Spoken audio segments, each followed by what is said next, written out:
দেখো আজকে আমরা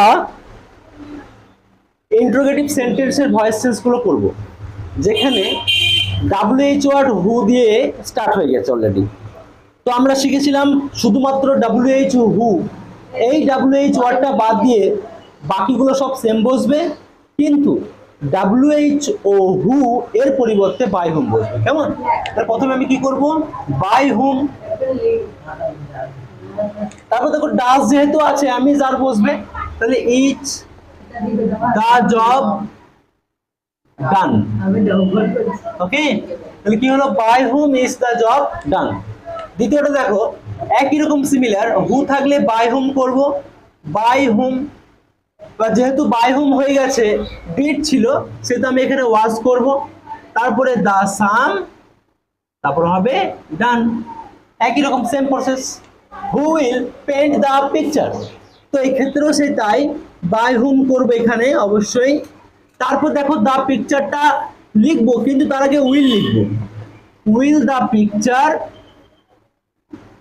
যেহেতু উইল হয়ে গেছে এটা বি লাগবে, তারপরে ভিতরি করব পেইন্টেড। কেমন? জিজ্ঞাসা চিহ্ন দিলাম।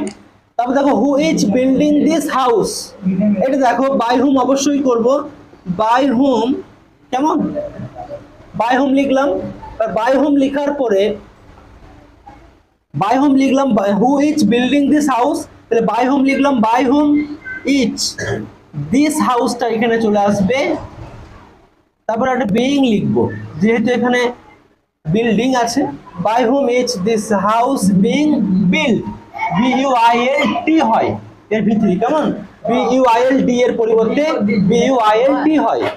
আর শেষে দেখো who has broken the glass, তাহলে এখানে হু এর পরিবর্তে আমি অবশ্যই একই রকম ভাবে বাই হুম লিখবো, তারপরে হ্যাজটা অবশ্যই লিখবো, তারপরে অবজেক্টটা সাবজেক্ট হবে দ্য গ্লাস, যেহেতু হ্যাজ আছে বিন হবে, তারপরে ভিতরি হয়ে আছে ব্রকেন, তারপরে জিজ্ঞাসা চিহ্ন দেব।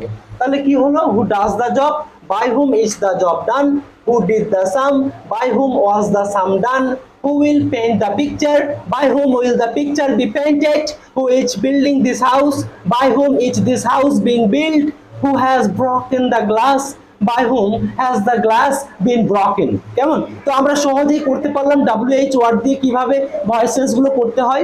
তোমরা অবশ্যই বাড়িতে প্র্যাকটিস করবে, তা না হলে পারবে না। কেমন? তো আজকে তোমরা অবশ্যই বুঝতে পারছো, দেখা হবে নতুন এপিসোড এখানে থাকছে। Thank you very much.